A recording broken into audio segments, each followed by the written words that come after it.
But if you continue to be in my face and I see you out there working, I'm a hoe if I don't give you an opportunity. Like, who are you? What do you do? I done seen you 8 times. People like that. Like, people fuck with that shit. Hell yeah, because they see you multiple times, they know you're working. Now, if you're not working, I never see you. It's like, now if I see you 10, 12 times and you're putting in work, you always got a camera in your hand. Who are you? Yeah. Let's give you a shot, bro. So, I mean, that's how it happens. You got to be consistent. Yeah. Because if you're not, people forget about you. But if you're always asking, like, for me to come out of my character to want to fuck with you, like, people have to respect it.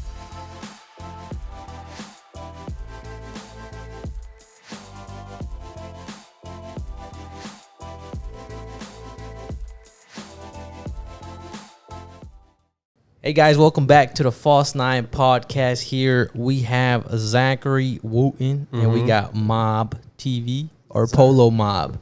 Yes, sir. How you doing, bro? TV, just chilling. Appreciate you having me on the show. Yeah, you can bring it closer, like if you need it, bro. I don't know. It's cool. I can hear myself. All right, cool. Yeah, episode 190 here. Another episode, another week, another guest. I'm happy that we're keeping our promises, Zach. You know, having guests back to back as much as we can. And anyone who's listening, watching, just want to say thank you. Like, share, subscribe to the video, wherever you're watching or listening. Show some love because we're going to have a good-ass episode here. We're going to get to know you. Yes, sir. What you do.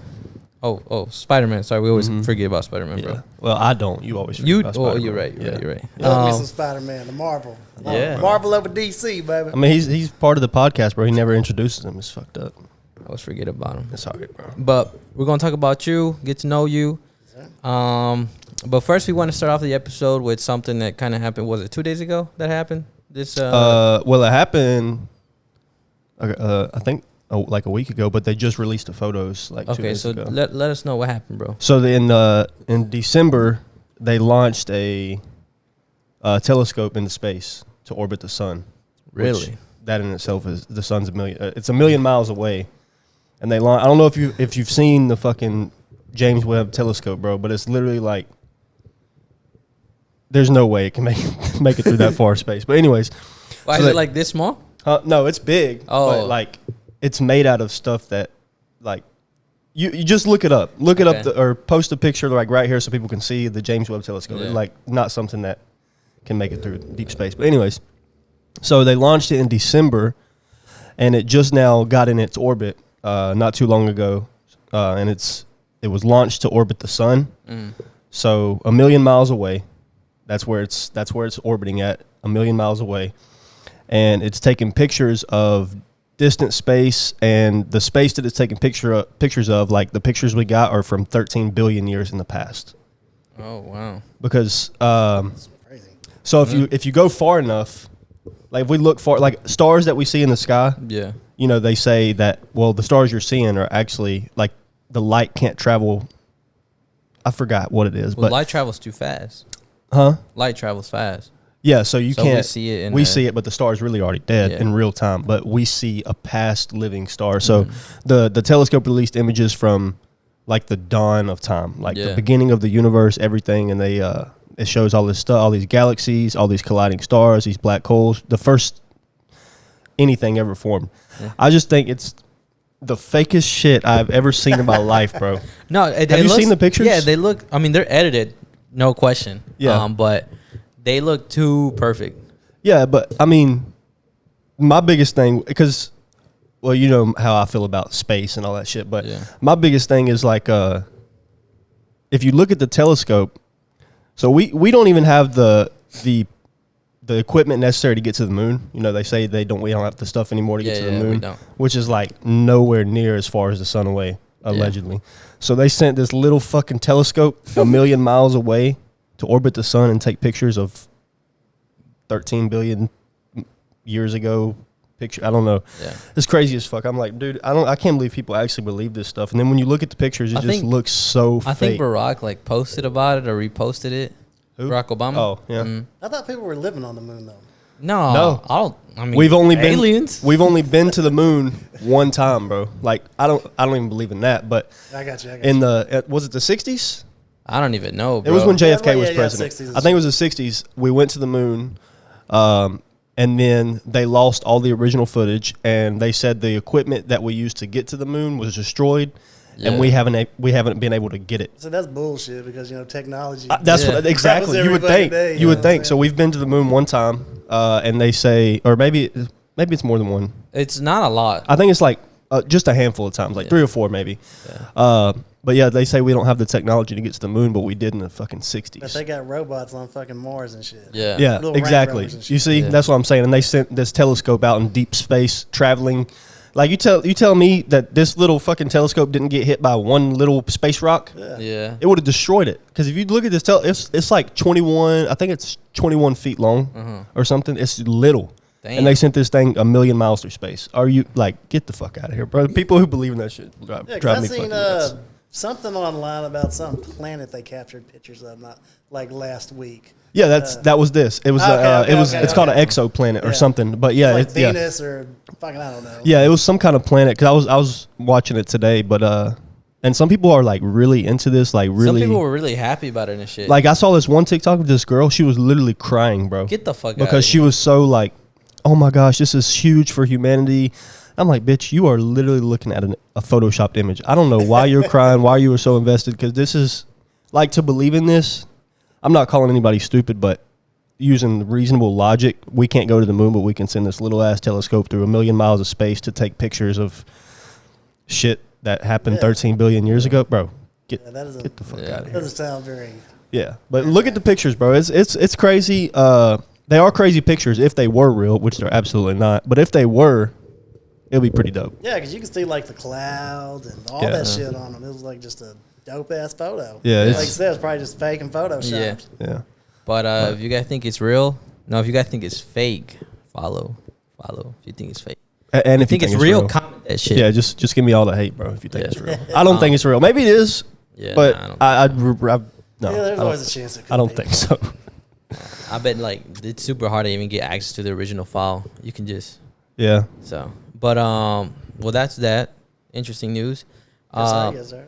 Any shit? I sent you this video. I don't know if have seen this video or even heard about it, but you know how like this shooting happened here in Uvalde. You don't know about the shooting? The school shooting? Oh yeah. Over there by San Antonio, bro. Yeah. I was like, bro, what? How did you not hear about that? Yeah, I know about that. Yeah.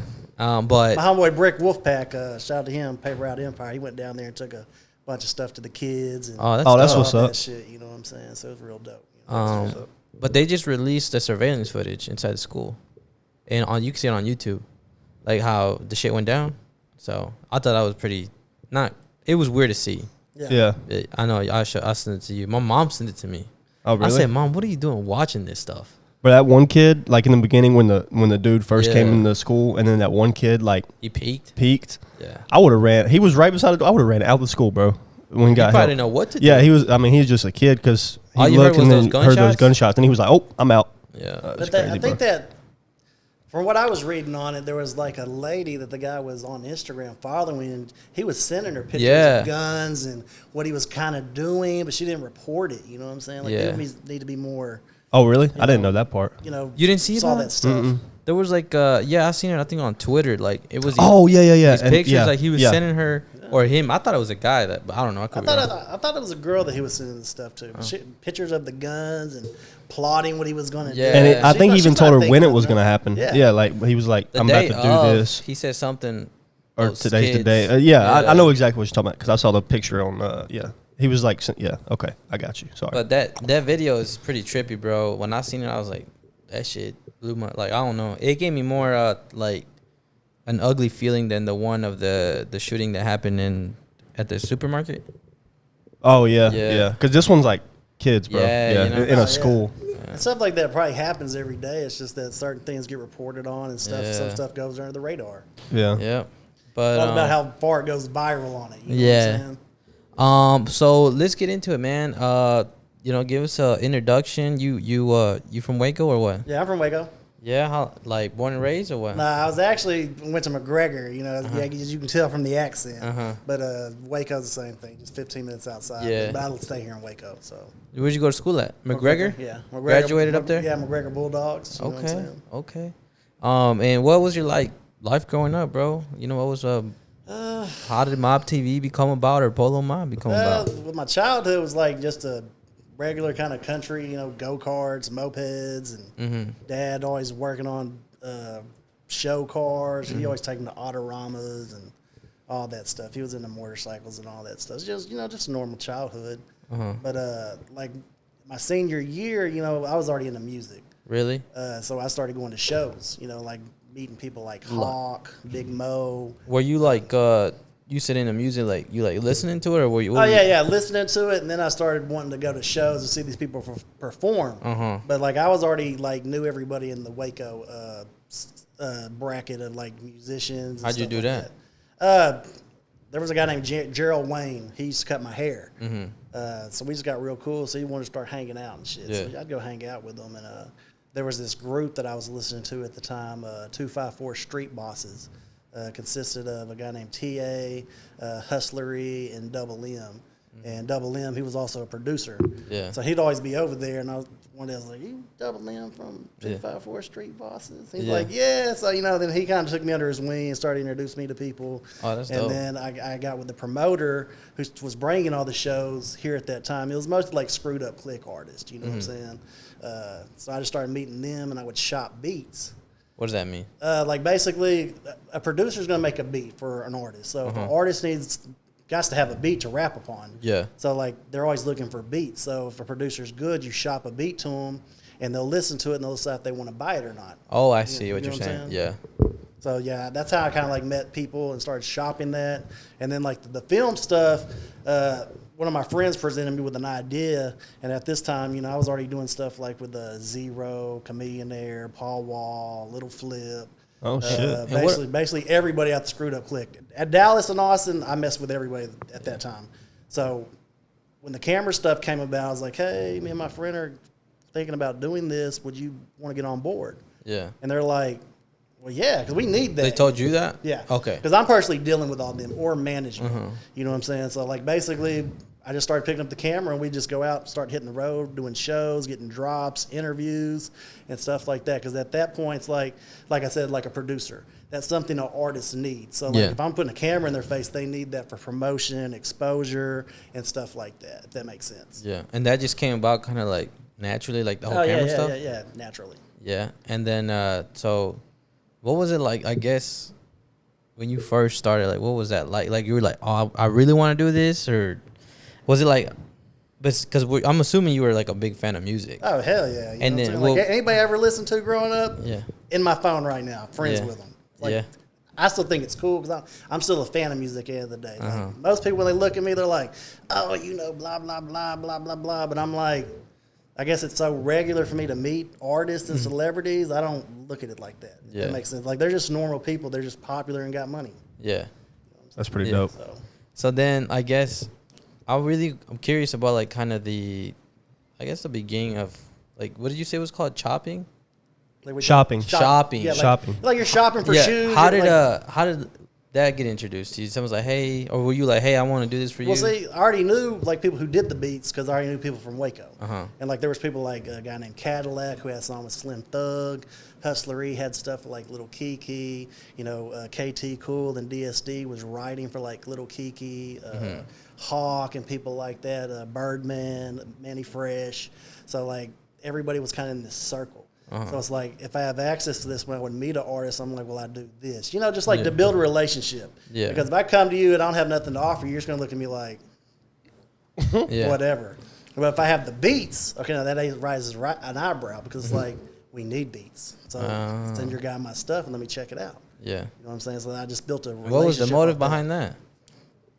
Just to get cool with the artist and put some money in my people's pockets. Yeah. Because they're going to get a credential. So if they're called placements. So like if a beat is on this album, okay, now you get your points, you're going to get paid, of course, and then you get your credential to where, okay, now you have your credentials, and basically like say there's other artists you want to work with. They're not going to know who the hell you are starting off. But if I shop something to them, like, okay, I've worked with this artist, this artist, this artist, this artist. Now they're going to be like, okay, well, you already have some credentials under your belt, so I'm going to actually take the time out to see what you're talking about. Yeah. Because I'm friends with these people. Now, was that a grind to, like, kind of build that? Oh, yeah. What was like everyday life like? You hitting people up, walking, just the emails, hitting people up, or just meeting them or traveling because people throw shows in Waco, but like you're gonna have to travel. Like these people aren't gonna come to you. Like if you want to interview and stuff, you're gonna have to travel to them because you're supposed to be paying for stuff like this. But if like you're real cool with them, and like I'll give you an example, okay? Like Paul Wall and Little Flip are probably my biggest credentials in Texas because at this time they had songs with everybody. Yeah, Nelly, DJ Paul, Kanye. So like if I would hit one of them up and they didn't know who I was, I'd send them my Little Flip footage, and they'd be like, "Oh, you're messing with Flip? That's my boy. Yeah, we want to work with you." Oh, you know what I'm saying? And then they're gonna vouch for him, be like, "Yeah, Paul's my guy. Whatever he needs, say less." You know what I mean? Yeah. It was just like real easy because I put the pieces together in my head. Really? You know, just connecting the dots. Because I know, like, if you're cool with someone, like you, for an example. Yeah. You know, shout out my boy Debo TV. You know what I'm saying? He put me on you, so now we're here because of that, in a sense. Like, you know, I messed with him, so it's like, yeah. And that's kind of what the vision is now, like trying to interview or get to know all these people where they get to talking, you know, slowly but surely. And all it's kinds just, of genres. You know, and then people will be like, hey, like, you know, so-and-so, be good opportunity to come on the podcast. Exactly. Or if I reach out to somebody, be like, oh, well, you had so-and-so on. Exactly. And, like, see, I didn't start seeing this till, like, 3 months ago, bro. Yeah, like, really thinking like that. Yeah, that's how it works, though. When you start thinking like that, everybody's got a story. And, like, if you're messing with someone that you're friends with just off top, they're going to mess with you because they vouch for you. Yeah. Because, like, if I vouch for you, my word's good. Yeah. And they know, like, basically, if I vouch for this guy, it ain't gonna be no shady shit involved. Yeah. Now, if I just say, "Oh, he's all right," they're gonna be like, "I don't know if I'm gonna fuck with him or not." But if I'm like, "No, that's my dude,"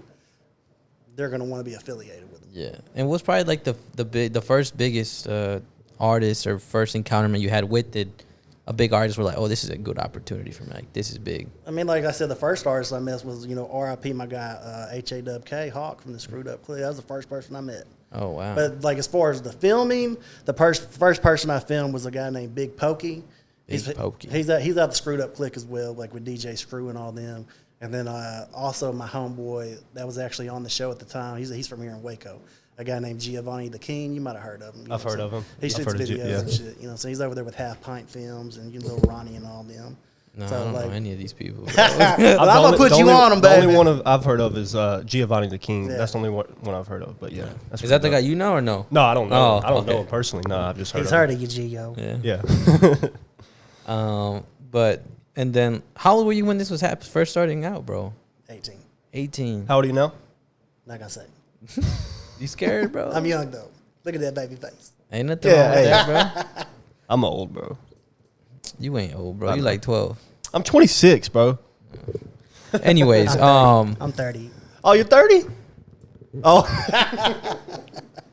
What's funny, bro? He winked. Oh. I guess you weren't looking at him. No. Yeah. It was funny.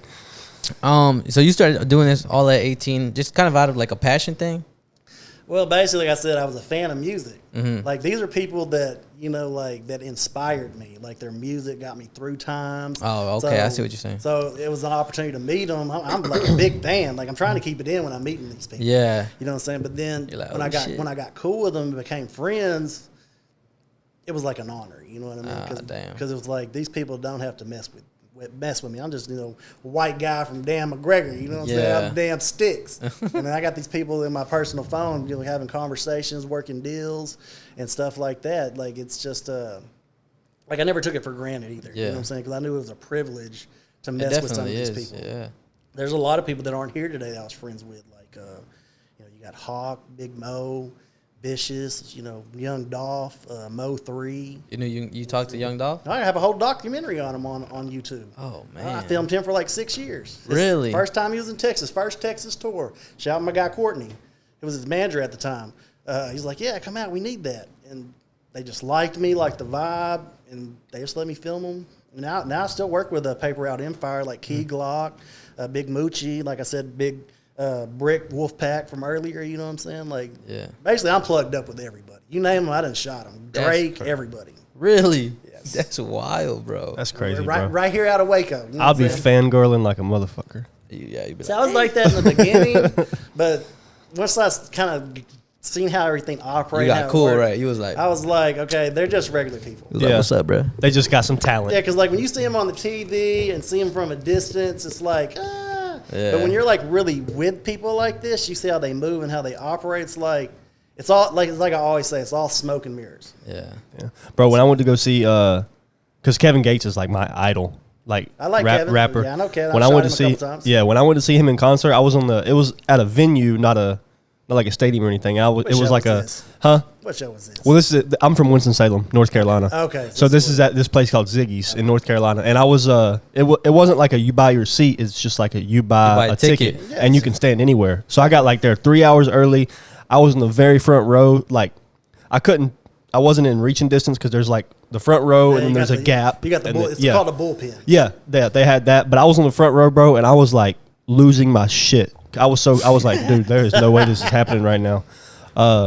So I couldn't. And that's Kevin Gates. There's artists that are a lot bigger than him. Oh yeah, I know Kevin, his DJ Ron, Draca, all of them.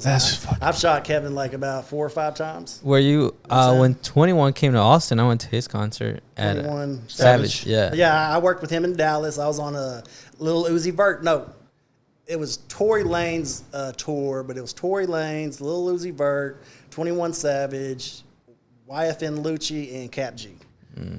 It was a nice show. It's a lot of big names. Oh, yeah. Like, I work with all them. What are these artists like? I guess, elaborate more on like what are they looking for? What do they expect out of like someone like you that is doing your type of work? Okay, so someone like me, it's a lot easier because you're plugged up, bro. If you mention these names, like yeah. they obviously need this thing. So like with me, it's easier because I got credentials. Now, if it's like someone that's just doing like a podcast and doesn't have credentials, usually they're going to have to go through management or a publicist, and then you send them your work. They're going to check out your following, your views, to be like, okay, is this worth my artist's time? And then a lot of them are going to try to charge you because, like, if let's say Kevin Gates, like if you're on a big program, he's going to come and do it. Now, if it's someone that doesn't have a big following, okay, now he's going to charge you because he knows once he goes on your show, your following, your subscribers, all that's going to, and then you get your monetization to where you get a check. Yeah. So he's going to try to charge you. Unless, like I said, you have a credentials, like if you work with people he's cool with, they're just going to do it for free.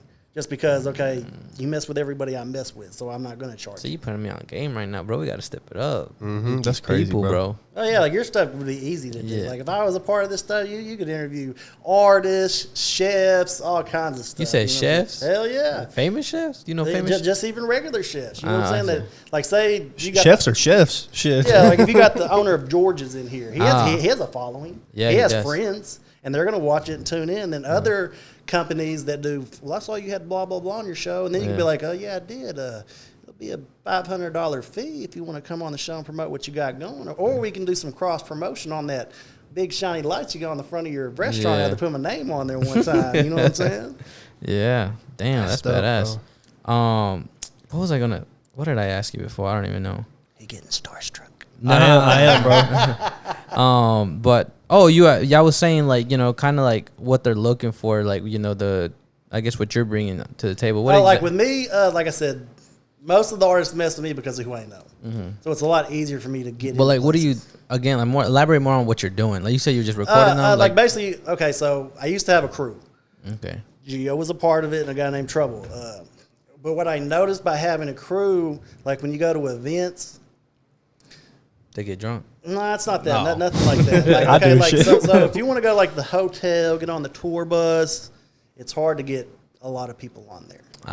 Yeah. So then I had to start doing stuff by myself because if I'm by myself, they can maneuver me around.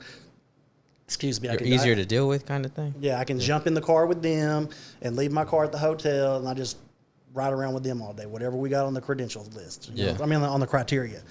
So basically what I do, it's kind of difficult at first, like, because these artists want pictures and then they want film. So you can kind of do one thing. So basically, like, I had to figure out how I could do both. So, like, I film with my left hand, and then I have a camera that's got, like, a detachable thing to where I can see what I'm shooting. So, like, I'm taking pictures and video. At the same time? At the same time. And see, no one does this. At least I've never seen anybody do this. That's crazy. But, like, people are always like, that's badass. So if I can get pictures and video, yeah, come on. You know what I'm saying? 'Cause that eliminates one person. And we know, like, like with me, a lot of artists respect me.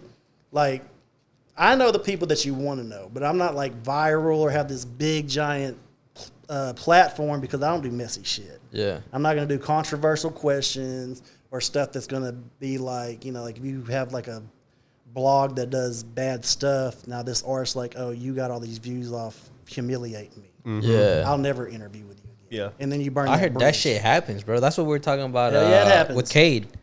How be like real some careful. people do the podcast like that where they just start. Set them up for failure. Yeah, like Yeah, they'll ask them weird questions. Yeah. Like some artists, it doesn't happen with me, but a lot of artists want to go over your questions before you even ask them anything. But these are like big artists. Oh, yeah. Sure. Like a Maya or a Trina. They're like, especially with the female artists, they want to know what you're about to ask me. What if I'm like, I don't know?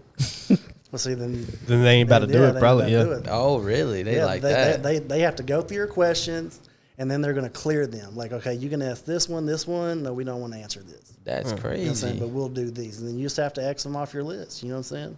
That's- And then they'll grant you a certain amount of time, and then you just got to get what you can get done out of it.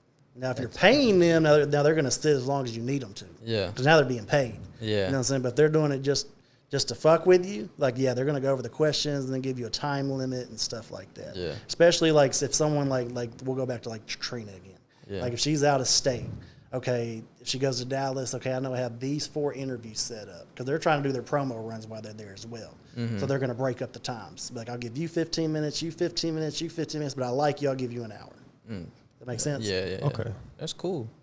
Now, and then when did the whole video photo thing start? How long have you been doing that? Both simultaneously? Well, like I said, like me and my friends started Mob TV. Then we split ways. We're not going to get off into all that. But then I started doing my own thing. Then I had a crew. And then I noticed I was missing stuff. Like, we can't let you come to the hotel because you have these people with you, stuff like that. So then I was like, well, fuck. So, of course, I'm a dot connector. So I was like, how can I set this up? So then, like I said, then I started doing that. At first, it was very hard. I bet it was. But now it's like it's nothing to me. Yeah, you know what probably I'm saying? Yeah, because I have to look at the thing and then I have to look at this. So I'm always like making sure I'm getting a good shot and making sure I'm getting good photos. So I have a question real quick. So you were mentioning, like, sometimes if you know somebody good enough, you'll just do shit for free. So do you do it for free sometimes, or you always require like someone that's coming up that has no name? Of course, I'm gonna have to charge them. Yeah. Because I have a platform and I'm putting them up against people like Nelly, Trina Plies, Kevin Gates. Yeah, I was looking at your people Facebook. like I saw a picture with you and Nelly. I was like, what the fuck? Yeah. Shout out my boy Paul Wall for plugging that up. So it's like they'll all have to charge. Now, big artists, I just do cross promotion. Okay. Because I know I'm supposed to be paying for the content, but see, I also know what the content's worth. Uh-huh. See, I've been doing this a long time. Now, if y'all saw the Kanye documentary on Netflix. No, I haven't. Okay. I've seen some of it, but I haven't seen Okay, the so whole thing. Cootie, he got paid like $30 million for that. All right. You were talking about this Kanye documentary. Yeah, so the guy, it was decent footage.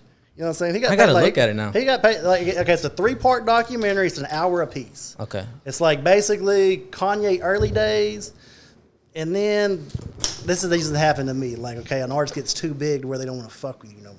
You know what I'm saying? But then when they start declining again, oh my God, you know what I'm saying? They want to mess with you again. So you'll see a gap in the documentary, but that's kind of how it is. And he got like $30 million for all that footage. But see, I have footage like that on everybody in the industry. We're talking about intimate interviews, behind the scenes, shadow film, show performances, like the whole nine. Like when I got that camera rolling, I ain't missing shit. Now I do know when to turn it off. Yeah. Because some of these artists are married.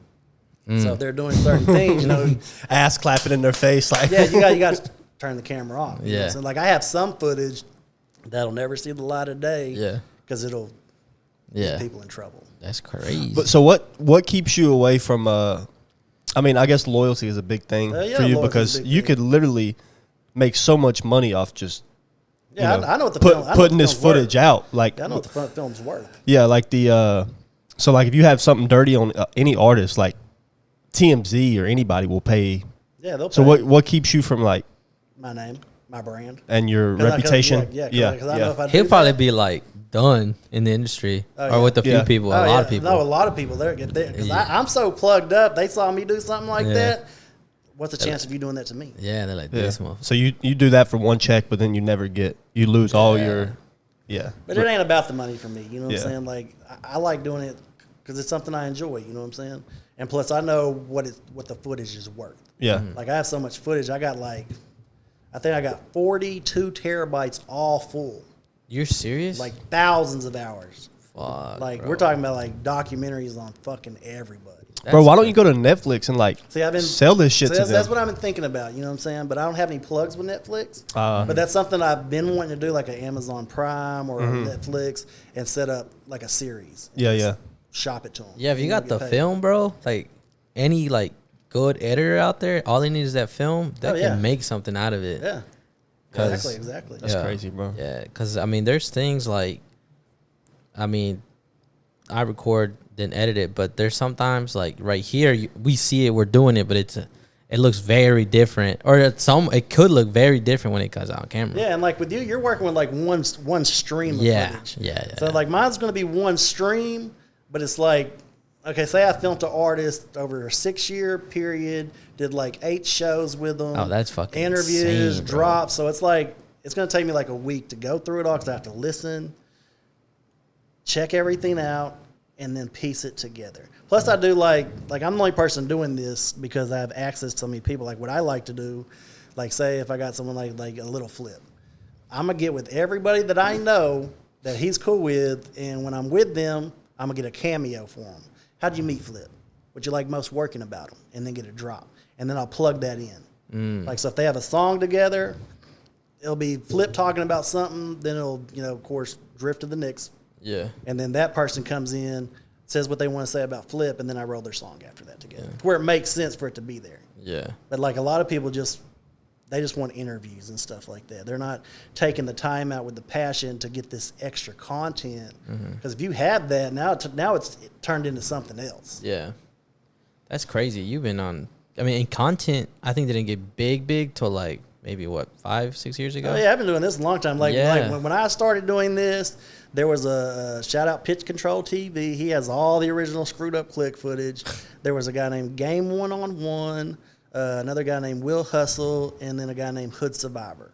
You know what I'm saying? Like that's all that was doing stuff at the time. Yeah. Not and some of them are still around, but like we're like the originators. Like I can say like I made it cool for a lot of people to pick up a camera. You know what I'm saying? Like a lot of people like around here and all over Texas, like I'm the reason they wanted to do this because they saw what I was doing. Yeah. You know what I'm saying? I was like an inspiration to them. Yeah. Which I don't take it to my head. I'm just like, when people tell me stuff like that, I'm like, that's cool. You know what I'm saying? Yeah. Like I don't see myself as this famous celebrity or whatever. I'm just a laid back, just chill guy. I don't from McGregor, Texas. Yeah, I just chill. Like when people be telling me how they approach me, I'm kind of like, I don't see myself like that, but hey, thank you. You know what I'm saying? Yeah. What they be like? Hey, you Polow Mobtv. Yeah, that was like I was in Dallas last weekend with Charlie Boy. This woman came up. And I feel so bad. I don't know nobody like you're talking about, but I'm not. I don't be like listening to a lot of like rap. Yeah, that's the thing. I know a few like big names, local names. I've heard of most of them, but I don't listen to them actively. His biggest song was that "I Look Good." Oh, okay. My mama, you know what I'm saying? Oh shit, okay, yeah, I've heard that song. Yeah, that's Charlie Boy. So this woman came to me and she was like, I'm always the only white person in the club most of the time. So she was just like, "You in the wrong place, son." Can I ask you a question? I'm like, yeah. She's like, "Are you Polow Mobtv?" I was like, "Well, who's asking?" Yeah. She was like, "You are, aren't you?" I'm like, "Yeah." "Oh my God, I'm such a big fan. I've been watching your show for years. And I just hug you." I'm like, yeah, I guess. You know what I'm saying? "Can I get a picture?" I'm like, "Yeah, if you want to pop one, that's cool." Yeah. And then she was like, "You think you can introduce me to Charlie Boy?" I was like, "Yeah." I was like, "Charlie, this blah, blah, blah." I didn't know who she was or anything, but she wanted a picture or whatever. It's like this crazy lady that came up to me. I don't know. Yeah, because people approach me all the time. You know what I mean? Like, but I try to stay incognito. Like, I'm not one of those people that want to just be out there. Is there a reason for that?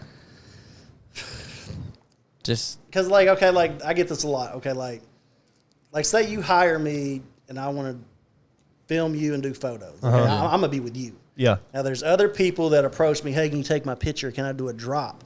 And I have to tell them no because like I'm here with this person. Yeah. Like I can't do anything extra because I don't do stuff on the spot. Yeah. Like, it's just not a thing. Now, you can set something up with me at a later date, and we can do it like that. But my focus is the person who I'm here with. Yeah. Like, because if I'm over here doing this with you, they could be over here, and I can miss something so cool. Yeah. You know what I mean? On film, I'm like, I missed my opportunity to get. Yeah. You know what I'm saying? So I don't do on the spot stuff. So that's kind of why I'm like, you know, the way I am. I just want to kind of just chill. Because at the end of the day, I'm still a regular person. Yeah. You know what I'm saying? Sure. I don't want the limelight and all that stuff. I still want to be able to go to a grocery store and shop in peace and shit. Yeah. Even though sometimes people stop me and stuff. Yeah. So is this what you? I got to interrupt. I just heard a noise. And I don't want to be. Heard a noise? Yeah. I don't know. I just want to make sure we're still recording, bro. Oh. There's been times where it does not record. All right, sorry. You were gonna ask what, bro? So do you have like a normal like 9 to 5, or is this like your? Yeah, I work a job too. Okay. So this is. I work for the government, so I got a badass job. For real? So I do both. Okay. Yeah, that's kind of what I was curious about. If you because you have, you know, your name's good out there, so a lot of people will drop, you know, whatever they have going on, like jobs. That's cool that you still have. Yeah, I've had job opportunities like Bun B's offered me a job. Swisher House at their peak. Recently, Juicy J from 3-6 Mafia offered me a job to do all his big deal. Everybody knows Juicy J. Yeah, you know. I was about to say, I know you heard of him. Yeah, he wanted to move me out and all that stuff. But I'm like, you know, I got to look at it like this. Like I work for the government, so I get benefits, 401k, sick leave, annual leave, all that shit. So for me to quit that, like you gotta be talking like some big money. Yeah. So it's like, what happens in a year from now if we fall out? Yeah. So I'm like, okay, I'm just going to keep this job, and I'm going to still film you anytime you're in Texas or anytime you want to fly me out. And plus, another thing, I don't want to get tied down to one artist. And that's why I declined so many jobs with these artists, because, like, if I work with you, now I can't work with everybody else. And now if you fall off, now I fall off. Yeah. So I'd rather just film everybody, because I know you want me to film you. You're not going to tell me no. Yeah. You know what I'm saying? So I'll just, once a year, twice a year, I'll get someone and just build stuff up on them until I feel like I have enough content and like until it's a masterpiece. You know what I'm saying? Like when you get time, go check out, like you like Young Dolph, so check out what I did with him. It's like a 3.5-hour documentary. What is this on? YouTube? Yeah, YouTube. That's pretty dope. I'm gonna check it out too. I like Young Dolph. I mean, I checked out your YouTube. You got a whole bunch of content. Oh yeah, I got a shitload of content. Yeah, I'm like, damn. I got a shitload of content on everybody. Like you should see the stuff that's unreleased. Shit. Yeah. So how many? Do you have like a lot of subscribers on YouTube? I'm about to hit 6,000. Okay. I got a little over 2 million views. Yeah. Oh, yeah. Okay. I seen that too. Like your videos do really good. Yeah. Like it's kind of the opposite with my stuff, because usually little clips do well. Yeah. Like on my channel, people don't want to watch the little clips. They want to watch the whole shebang. Yeah. You know what I'm saying? But I break it up and throw it into parts, but they'd rather just watch the whole thing as a whole. So those are always going to do good numbers, and my little clips, that they do decent. Do you do any TikTok or? I'm on Snapchat, TikTok, Instagram, Facebook. Oh, everything. Okay. Yeah, I kind of have to be. You know what I'm saying? Like if you're serious about this, you have to be social media. Yeah. And grow your platform and stuff like that. Because like your network is your net worth. You know what I'm saying? If that makes sense. Yeah.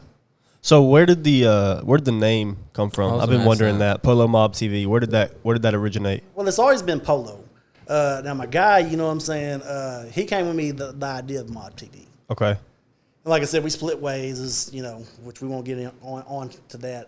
But basically, I decided, okay, you can keep Mobtv, even though I did all this stuff with it. I'm gonna do a branch off, like kind of like MTV2. Like I was supposed to be the spinoff show, but everybody fucks with me. Yeah. So when I did the spinoff, everybody came to you. Yes. So it was just Mobtv. Then you added Polow. Okay. Yeah. So where did Polow come from? You just were you rocking Polo? Yeah, that's all I used to wear. Yep. I mean, I just wear skateboarder clothes now, but at that moment in time, that's all I wore. Yeah. And I had to add a W for I was about to ask that. Copyright purposes. Okay. Because I don't want to if I ever got big, Ralph Lauren would be like, hey, you got my name, buddy. Give me a check. Give me a check. Or cease and desist. Yeah.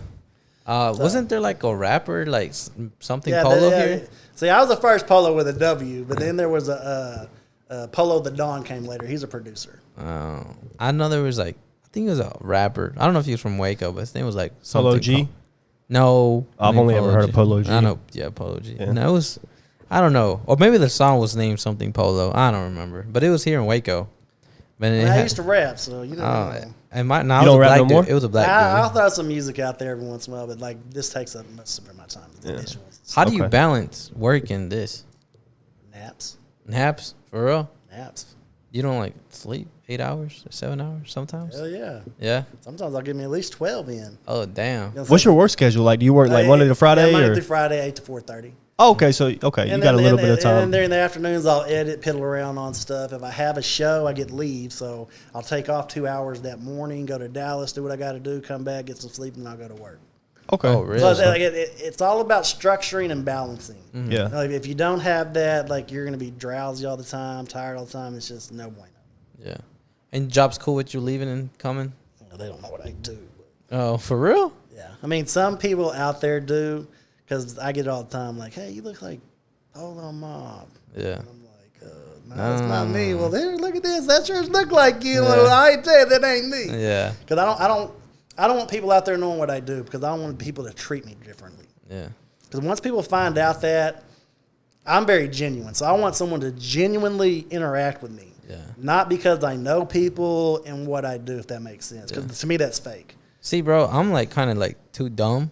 Like, I don't, not dumb, but like you, what the fuck? You telling me like you know these people? I'm just like, oh, like that's cool, but I don't know. Maybe, like I said, I don't think, not in a bad way, but like, oh, like that's cool, you know, so and so, and I'm not thinking like I'm gonna treat you different, you know. And even if I met a few people, like when I've talked to, you know, Mark Phillips, a YouTuber, I don't know if you know him from here, Waco. I think I've heard the name. Supreme Dreams. Yeah, and then there was someone else I met, and like I was just like, "Hey, man, what's up?" And I was like, "Let me just get a quick picture from you." And then we started talking about something, and that was it. And I was like, "Well, see, I'm different, bro. I get starstruck. Now, if I'm talking to this person, I'll be like, so like if I met Kevin fucking Gates, bro, like when I saw him, I was starstruck. But if I was interacting with him, I'd be like, "Bro, you just Kevin Gates, bro." Like, I'd be I'd be super chill about it. But on the inside, like I'd probably go home and beat my shit, bro. Yeah. I'm like, bro, I can't believe that. No, bro. I've met this comedian recently. That was pretty badass. His name's Akash Singh. Who? Akash Singh. He's an Indian comedian. Oh, okay. I was he was in Dallas. Akash Singh. Akash Singh. Yeah, but I kind of did some fanboy shit because I was like, we sat in the front, we got lucky, and when he was done, I was like, hey man, like take a picture of me. And he's like, all right, cool. And then at the end of the show, he was doing like a meet and greet, and like I like met him and took a picture with him again. And I was like, bro, this is bad. That's where you're already messing up. But bro, like you should have been like, it's because he has a podcast with Andrew Schultz. I hope you know who he is. I do now that you. Yeah, Andrew Schultz. This other comedian, he's like, I think he's the best comedian out there right now. Kevin Hart. So now what you should have done, you should have been like, hey, this is who I am. This is what I do. I know right now we can't set up an interview, but let me get your manager's info next time you're down here. I'll bring my gear up here. We can sit down. I'd love to get you on the show. But see, I was too scared to ask that. Ah, here you go, dude. No, seriously, bro. That's why you need to take me with you, bro. Bro, like I see somebody. I'm not gonna say who, right, on camera. Like, not maybe like every 2 weeks, right? Big, decent name, pretty big guy, and I don't want to ask him. I don't want to ask him to come on. You have to ask her. They're never. Bro, you need to take me with you, bro. I'll go ask him. But it's like I don't want to emails. Yeah, I don't gotta face to I've face. emailed them.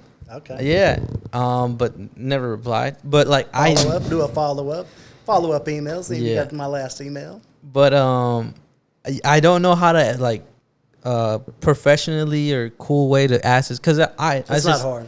It's just like this person got millions of followers, you know, and I know if you come on this show, it benefits me more than it benefits you. Hell yeah. So it's just like I don't know how to like approach. You need to ask him on your show.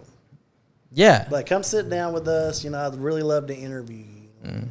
Especially if they're from here. Yeah, if they're I from feel like here, they'll have. I literally seen this person last night. Bro, why didn't you call me, bro? I would have came up there so fast. I'd be like, bro, you trying to come on the podcast? Like, I would have been like cool about it. I just feel weird. I know who you're talking. I know who you're talking about. I would have been like, bro, let's get you on. I would have been like kind of homie-ish, not like, oh my God, you're please come on the, you know. Yeah, but you got to think of it like this. The worst thing they can say is no. Yeah. But it's like my guy Vicious, R.I.P. told me, you know what I'm saying, one time, the first couple of times someone might not fuck with you. You know what I'm saying? Because they're like, oh, the fuck you are. Yeah. But if you continue to be in my face and I see you out there working, I'm a hoe if I don't give you an opportunity. Like, who are you? What do you do? I done seen you 8 times. People like that. Like, people fuck with that shit. Hell yeah, because they see you multiple times, they know you're working. Now, if you're not working, I never see you. It's like, now if I see you 10, 12 times and you're putting in work, you always got a camera in your hand. Who are you? Yeah. Let's give you a shot. Yeah, because I know that's how it happened. Like with Trina, like I was on her manager's ass for like 10 months. Really? So she came to Houston.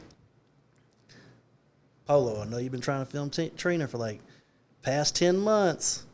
My cameraman can't make it. Wow. Can you go out there? On my way.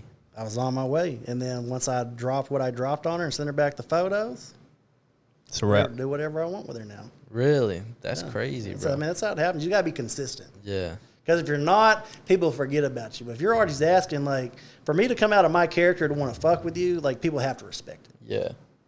And, like, I feel like that's the only, I think, advantage that, you know, this podcast has is, like, if someone does go check out, like, you know, our YouTube or Instagram or TikTok, at least, you know, you can see, like, okay, this guy's putting content twice every day. Yeah, that's why I wanted to come on the show, because I see you working. Like, he does now, not if you just miss did like Debo's interview, Yeah. and that's all I ever saw, I'd be like, oh, this guy ain't doing shit. Yeah. Like, you're consistent. Every week you're dropping new content, so you're going to be around. So, of course, I want to come fuck with you, because And I know it's- you're putting in the work. Yeah, and it's like every day, and like, you know, I was like, that's the only, you know, I got like that. That's what I have as, or we have as an advantage. Like, people can see it, like, okay, Yeah, you're consistent. you're not this. It ain't gonna be, because also too, like, if one day we get pretty solid or pretty big, it's just like, you know, if we do fuck with someone that's not that big, it's just like, you know, I want to be able to be like, how do I know you won't do this show or this, you know, whatever you're doing, and that is it, you know, because you want to, we would want to come on to, like, you know, keep going. Exactly. And that's what the goal is. Yeah. To get bigger and better, you know what I'm saying? And then hopefully by me being on the show, it brings a lot of new people that want to be on here as well. Or just I have a ask lot questions. of respect in the city. I got a lot of respect here. Yeah. I mean, when was it? When I think I forgot when we first started talking on Facebook. It was probably when the first episode with It was Debo. Debo's, right? Debo. And then I asked somebody at work, and I was like, do y'all know who Polow Mob is? And I asked, I'll let it, okay. I asked, I think I asked you, but you know Mikey, right? Yeah. He knows everybody. Yeah. Yeah. I don't know if you know Mike Orlando. I've heard the name. Maybe his brother. Yeah. Joey Banks. Yep. Waco Gold Grills. No. Yeah. He'd be with Trouble City and them. Yeah, that's his. That's Mikey's brother. Yeah, they got some verses off me, like from Little Flip. And He has a couple other studio. people. Yeah. Joey. Yeah, he has a studio. Oh, really? Yeah, he's had some artists in there. Yeah. But I was like, he goes, yeah, bro, he's plugged up. That's the first thing he said. And I said, oh, okay. But he doesn't know any of the names. Yeah, no. And I'm just like, you know, whatever. But not like whatever like that. I'm just like, oh, cool. But like me, like I said, we really didn't step up our games like recently. And it's just like, bro, we got to hit guest after guest to make a name for ourselves here in Waco. You got to. And to the point where like the goal is, you know, like almost like, you know, it's these people, you are, you know, you're like in the music industry, you know. We talked to someone yesterday that was like in the fitness industry. I mean, last week. And then the weekend before that, I think it was nobody, but we had a TikToker, and then we had a realtor. It's just like, I want to touch all these You different. got to, all the genres, because Yeah. now if someone's a TikToker, now you can get all the TikTokers over. Or if someone owns a business, now you can get all them. And then you can do cross-promotion with them where they promote you, or you can get them on the show and then they do a sponsorship with you. Like you plug them in for a month. Hey, this episode's brought to you by Mobtv. Yeah. You know what I'm saying? Where you can get a little bit of revenue off of it as well. And that's, you know, hopefully that's where we get to. I mean, we're having our first Apprenticeship. yeah, Is that what it's called? I forgot what it's Partnership. partnership with somebody. They're going to send us some product, Yeah. and we're going to do a sponsorship for them on TikTok, and that's the first time. Yeah, so that's good. And you'll And get a that's- lot. You'll get a lot of that. Yeah, And then if it goes good, it's then like it goes a- to it's monetization. like a paid partnership. something like that. But yeah, I mean, the biggest thing, I mean, who you know, shit Yeah, like yeah. that. Like I said, your network is your net worth. Yeah. And what's do you ever have like a starstruck moment, like one person that you remember, like, man, this is Kevin Gates. You'll be surprised how many people that you run into. You'll be the biggest fan, then when you meet them, it just ruins it for you. Yeah, I heard that all the time. Yeah, I can see that. I've only had 3 people that that's happened to, but I won't put their name out. I was about to ask you who. But I would say the only time I was probably like starstruck, still kept it inside though. It was someone I grew up on. Are y'all familiar with the R&B singer Maya? I feel like I've heard her Never name. heard of. Is it? So she's a big platinum sale Grammy Award winner. So like I talked to her for like 3 years. Wow. On Twitter, just in the DMs. Uh-huh. You know what I'm saying? Real cool. And then she was like, I'll be in Texas, if you want to come out, meet me, we'll do an interview. You've been persistent with me. We built a relationship. So when I met her, I was a big fan. She's super beautiful, at her age and stuff. So I was kind of like, when I met her, Yeah, I was like, oh, sheesh. Juicy J was kind of, I'm not going to say I was starstruck because his team let me work with DJ Paul, Project Pat. So when I got to work with Juicy, it took time, but then they felt like, okay, your name's big enough where we'll let you work with Juicy now. Yeah. You know what I'm saying? So it was kind of cool. And then I worked with them on a Friday in Houston, and then I went with them to Dallas on a Saturday. Got them all the stuff within a week, and then the following week I got a phone call, hey, we would like to hire you.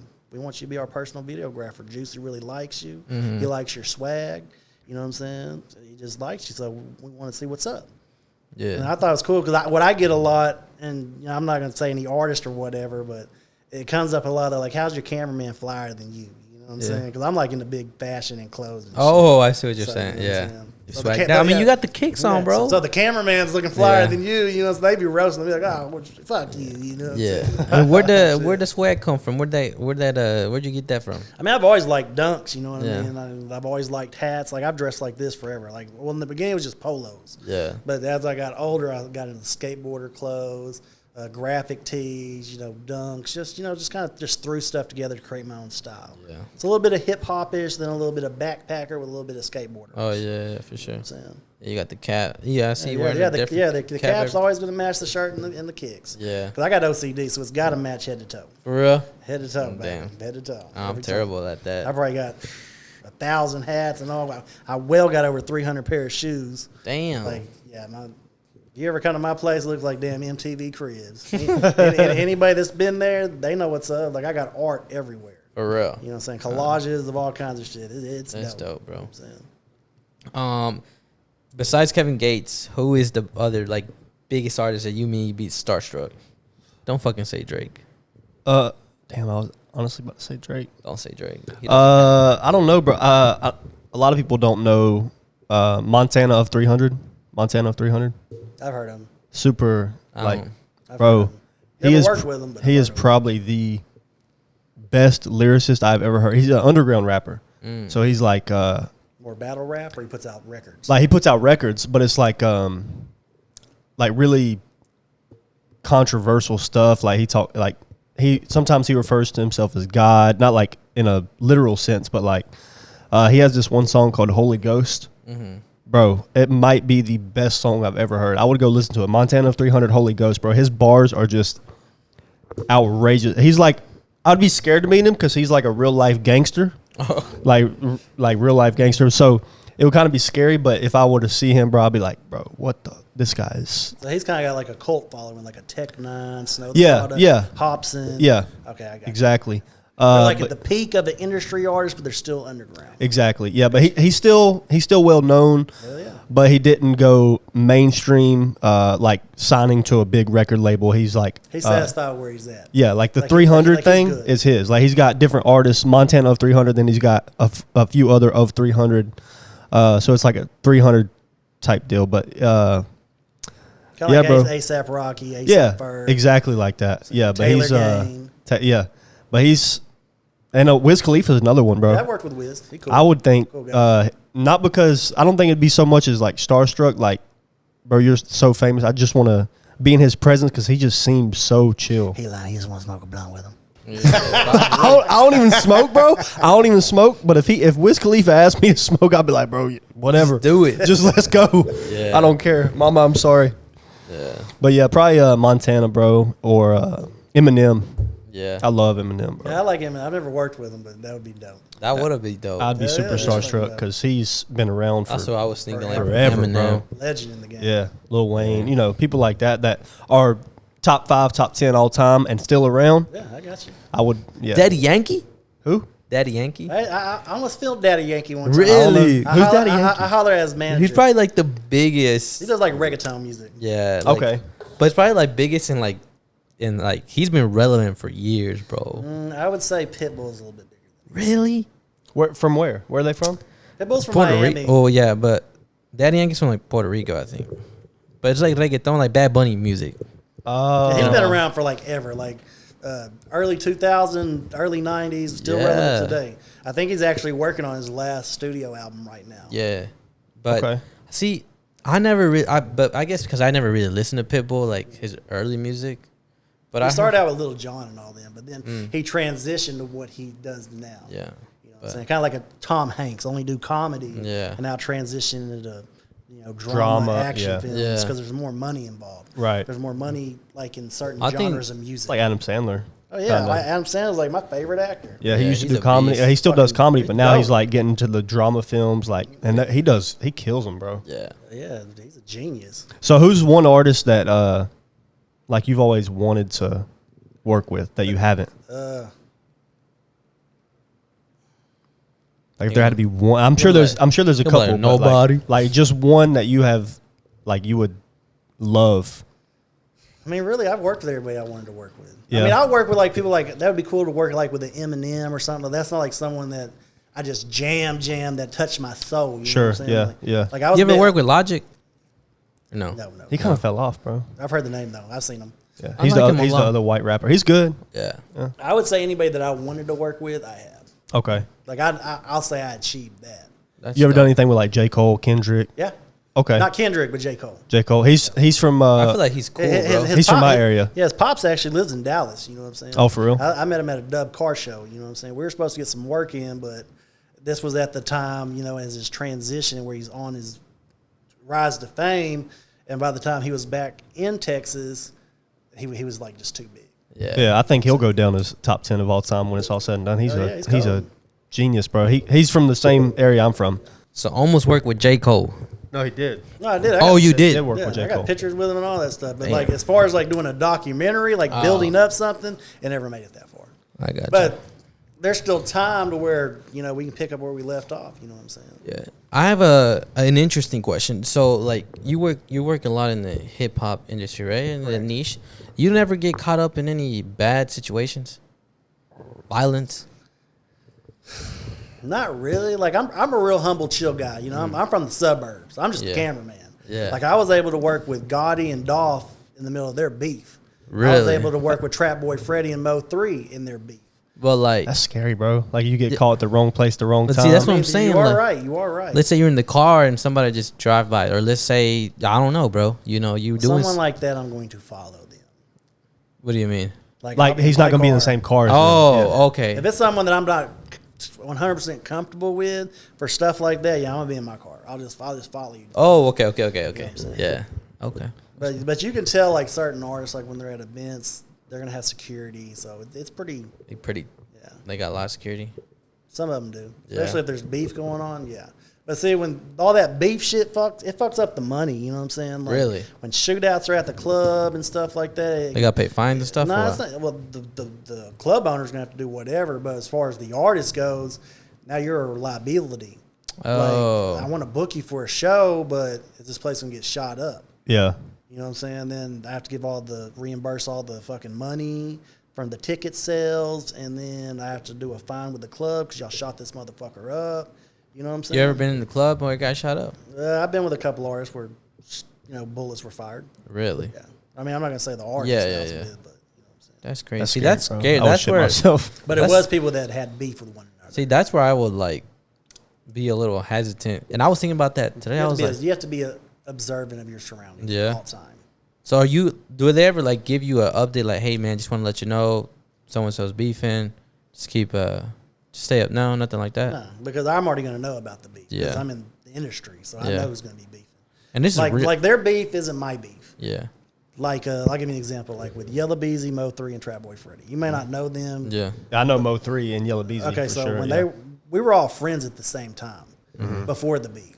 Yeah. So when the beef all started between all them, of course, everybody's going to continue to let me film them, but like you know, there's tension now because they know, Polow, I know you're still over there with blah blah blah filming him, but I'm like, bro, I'm not no gang. Like I'm from the fucking suburbs. I'm the fucking cameraman. Yeah, let's get this shit going. Like I'm not gonna drop your address and I come interview. Oh yeah, I'm a blah blah blah. Send them the address. Pull up on you. I'm not like that. You know what I'm saying? I believe I'm a firm believer in karma. Yeah. Like I said, I'm still a fan at the end of the day. So if I'm friends with you and I rock with you, I rock with you. Mm-hmm. You know what I'm saying? But like sometimes, you know, it just raises eyebrows. You know? Yeah. Like because they're, paranoid or whatever. But I'm not like that. So you know. Nice. No, but it does happen. Yeah. Yeah, that's what I was thinking about today. I was like, I'm going to ask him that because I would like heard one story of a podcast and this guy, I don't know what he does, but he said like one time they like pulled up during an episode and like pointed a gun at him. I'm pretty sure he's probably doing messy stuff, putting out bogus content to make that person look bad. Yeah. So of course, if they know where you stay, I'm pulling up on your ass. Yeah. These motherfuckers don't give a fuck. That's crazy, bro. They're gonna pull up on you. Like there was a one. I don't know the camera guy, but he was a big does something like what I do, but it was up in Chicago, and he was out filming someone, and someone popped his ass. Really? Killed him? Yeah, killed him. But he was doing messy stuff. Like that's crazy. The cameraman gets killed. Put on bad stuff on the internet to make you look bad, you know, and then I'm getting fans off what happened to you and stuff like that. I don't do stuff like that. Because it's just bad business. Plus, it fucks up your brand, your name. People don't want to fuck with you after that. So it's no bueno. And then worst case scenario, somebody can come take your life for that shit. Like they you said this about my boy. He, you know. Yeah, because some of them be very serious about repping their hoods. And all that shit. Like Dirk and I fuck with Dirk. You know, I filmed Dirk a couple times. Good dude. But some of them be real serious about that shit. Yeah, I love Dirk. Dissing my set. You know what I'm saying? Yeah, I don't play around with that bullshit. I'll be like, I wouldn't know what to say, bro. I'm like, no, sir. Tell me what to do right now. That's great. Have you ever messed with any like controversial artists, like a 6ix9ine or like somebody who has a big fan base but also has a big hate, like a lot of haters behind him? Like 6ix9ine's probably the most controversial artist there is. I holler at 6ix9ine's manager. I would still like to work with him, even though we did what he did. You know, I still think he puts out good music. Nah, his music is he's dope. A character. He's an entertainer. Yeah. You know what I'm saying? But as far as like anybody like that, like everybody's gonna have some kind of controversy behind it. Yeah. Because everybody's got a hater. You know what I'm saying? You can't please everybody. Yeah. You know, so everybody's got people that don't like them, think their music's trash. So you could just say that with anybody. Yeah. I think I'm honestly, of course, but beside what 6ix9ine did, I'm a fan of his music. I think it's like I think it jams. Good. He's a character. He's always gonna have a huge following just because of how controversial he is. So no matter how he's getting paid, he's always gonna be getting paid because his name is in somebody's mouth at all times. Because someone like him, it's all about like a lot of people are just tuned in to be like, what is he gonna say next? Yeah. You know what I'm saying? Like, you know what I'm saying? Like shout out my guy Sauce Walker. You know what I'm saying? He's an entertainer. He knows how to, work his mouth, and speak and do stuff to where he's an entertainer where people are drawn to him. Mm-hmm. You know what I'm saying? It's like, I feel like 6ix9ine took like Connor's fucking outline, bro, and like literally did what he did and put it in the music industry. Because there's a video I seen a few days ago. It was like, I missed this, like, this was Connor's era, and it was just like clips when he was just going mad, bro, going crazy, and like when he threw the stool to the bus, when he throwing stools, when he took Aldo's fucking belt in the press conference, just doing some wild shit. Yeah. I mean, anything that's controversial is always going to go viral. And bro, I swear to you, like you look at it now and you're like, that was crazy. Yeah, but that's why he's the biggest UFC fighter of all time, like the most successful one. Yeah, and I feel like Connor. And now that we're talking about, controversial stuff, but like Connor, bro, when he did all this shit, like everybody looked at it, people that were probably like, maybe coming up artists or whatever, they were like, I'm gonna start doing what this motherfucker's doing. Yeah, it's working. It's getting them paid. And it's fucking like, it's a, slippery slope, but it can. It is because for one, the fans are gonna be drawn to it. Yeah. But whoever you're doing against, that's when the beef comes in. Yeah. Like he was when him and Khabib. Yeah. like Khabib like is a Russian god. Like they worship him there, bro. And the Russian mob is a real thing. Like I don't know apparently he's tied up with them. Yeah, he is. Like, I don't know how Conor like he's tied up with supposedly the Irish. Well, yeah, I'm sure there. he's got his ties too. But like still Russia, bro. Like everybody knows you don't fuck with Russians. Like that's just a thing, bro. So I was always like, he's got to have some big balls, bro. But I mean, of course, other than knowing that he can probably whoop all your bodyguards, but still, like, they're just coming. He got away with so much shit because he was whooping everybody's ass, bro. Yeah. Plus, a lot of stuff's going on behind the scenes. Yeah. It's not in their face. It's just all for the cameras. Yeah. Like, I'm doing this in a safe location. Like, who's the worst? Who's super annoying right now is Kobe. Well, he's not as annoying anymore. Covington? Yeah, Covington. He kind of fell off since the Masvidal fight because he's in that lawsuit, right? Or that. Oh, yeah. With Jorge. Yeah, he's suing Jorge. Jorge's probably about to do some time over that. He probably is. Because you can't fight somebody in public when your hands are registered weapons.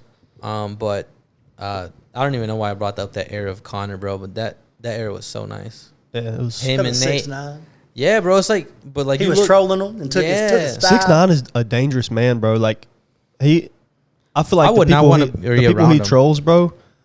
Like Chief Keef, Dirk. I know Chief. I've worked with him. I'm like, bro, how can you talk that crazy to these people? I'm talking from a safe place. And he went to did you ever see that video where he went to O Block? Mm-hmm. I wouldn't. If I was beefing with these guys, I would never step foot on O Block. You have to understand this. When he filmed that, he didn't post it till an hour later. That is true. Yeah. And there was it was really late or something. Yeah, it was. I was like, bro. When you see it, you think that's he's going live right now. Oh, we're going on O Block. No, I shot that an hour ago. Yeah. But to the people that are watching, think it's going on right now. You know what I'm saying? Like I said, it's all smoke and mirrors. People will talk shit from a safe place. Yeah. As far as like being like right here where you can touch me. Yeah. Head ass. Yeah. With all that, you know what I'm saying? Yeah, I just think it's just crazy, bro. People are and 6'9" only a 26-year-old kid, bro. Yeah. So whenever he was really deep into all this, he was like, what, 22, 23? I'm surprised he didn't like get shot or something, bro. Yeah, but I also he was protected. Yeah, he has a lot of protection, bro. I heard he does. Yeah, but with at the original time, you know, when he was with Shotty and all them, like basically like how he kind of came up, like he got with Shotty, and it was like, hey, I want all the gang members in my video. Yeah. You know what I'm saying? It's like, so if the gangs are repping me, now all the Bloods or whatever are going to attract to me because, he's with them. Kind of like I said with the artist I deal with. Yeah. Like when I want to work with someone, we're going to work with you because you're affiliated with. So now everybody's promoting his stuff. Yeah. Not knowing later on he would do what he did. Yeah. You know what I'm saying? But that's kind of how it all started. You know what I'm saying? He wanted that validation. Yeah. It's like kind of that cosign. It's kind of crazy to me because in a lot of his like interviews and videos, like he wasn't just with one gang. Like he was like Bloods and Crips. Like he hung out with both. Yeah. And he always said, he's like, I'm not in a gang. Like, even though it turns out he was. Yeah. But he had affiliates with both. So he kind of had I guess a good thing going because he had, this side that loved him. He's just this a side. bystander. He's just a regular guy. You know what I'm saying? Like he's not repping the sets and all that stuff. Yeah. It's like I said earlier, like I was filming this person while they're beefing, but I'm just the cameraman. Yeah, I'm not. So they're going to be, that's y'all's business, not mine. I'm just here to document, film, and get photos and do my job. Yeah. You know that's cool. So, how long you been doing this for? A while? More than since he was 18? Yeah, I've been doing it a long time for some years. And you don't get tired of it? No, you enjoy it a lot. Yeah, because I mean, who I get to deal with, you know what I'm saying? Like, it's not a regular life by far. Yeah. But you know what I'm saying? Like the people that I get to work with every weekend are like people, okay, like him, for example. Like if you got to work with Kevin Gates every weekend, you'll be like, damn, man, this is dope. Yeah. You know what I'm saying? Like you with Daddy Yankee. Yeah. You know what I'm saying? Like to call you this person my friend, I can call him on my phone, have conversations with him. It's more intimate. It's more... That's crazy. It's meaningful. You know what I mean? I want to have that relationship with Andrew Schultz, bro. He's my biggest inspiration right now.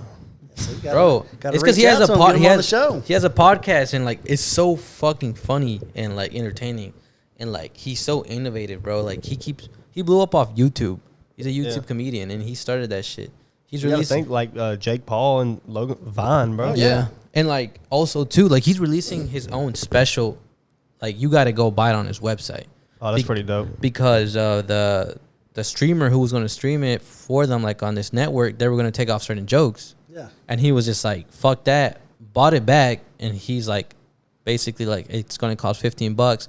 And he's selling that. He's selling, I think, like some other add-on after the show. He's super smart, like a live after, like a, live watch party, but, from your computer, your phone. Yeah.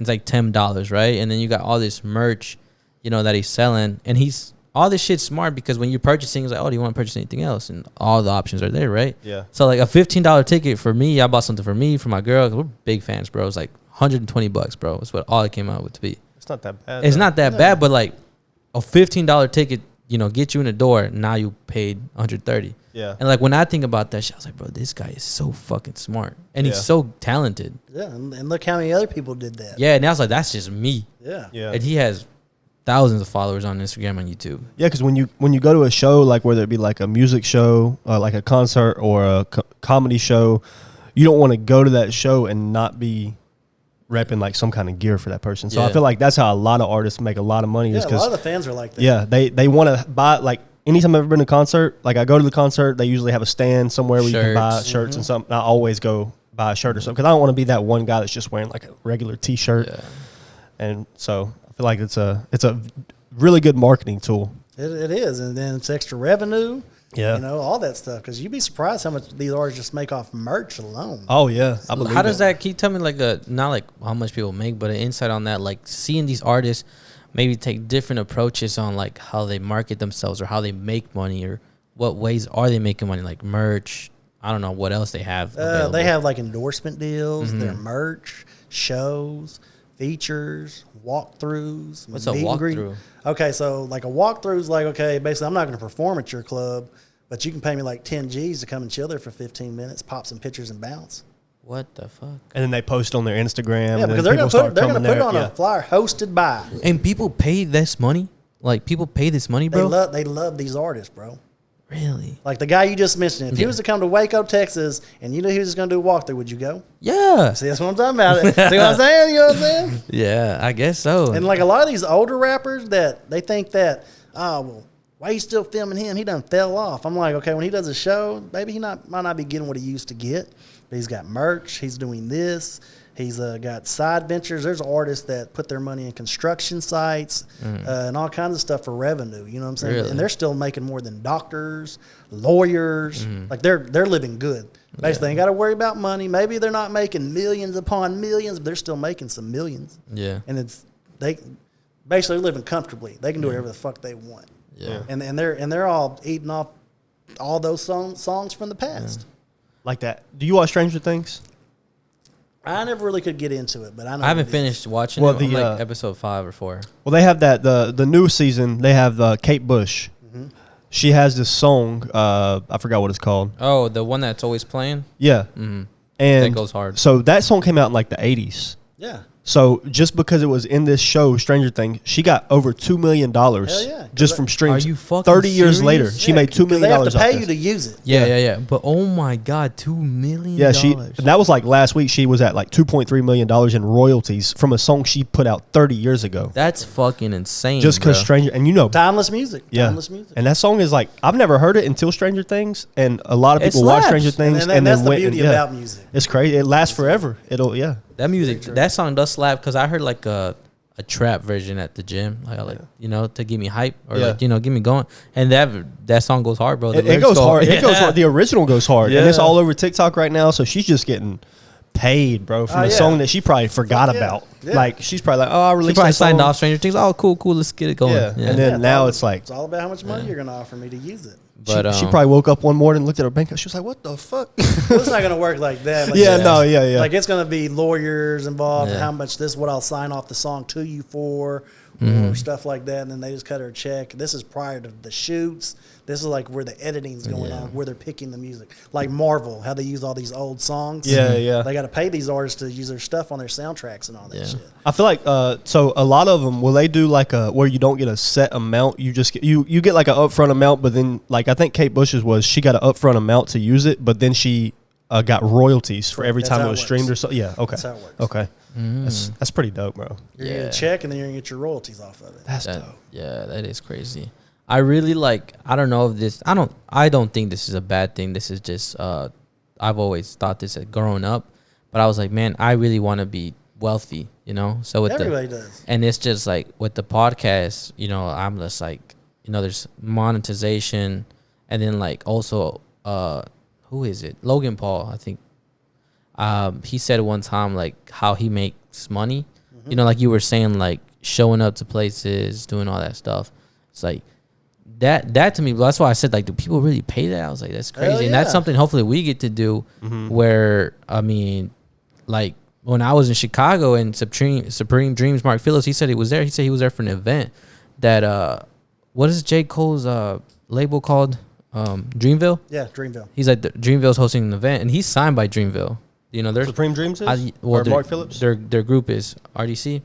Oh, that's dope. I don't know if they still are, but they were at the time. Yeah. And that they, on their deal, was like, they got to show up to these places to bring these people in there. Mm-hmm. And I was like, that's dope. Yeah, they're doing like a promo run. Yeah. Plus, they're going to get paid to, they're probably walkthroughs or hosting events. Yeah. Well, I think it was a walk, because I think Dreamville was hosting the basketball tournaments, what it was. Oh, okay. Yeah, J. Cole's like, he's actually.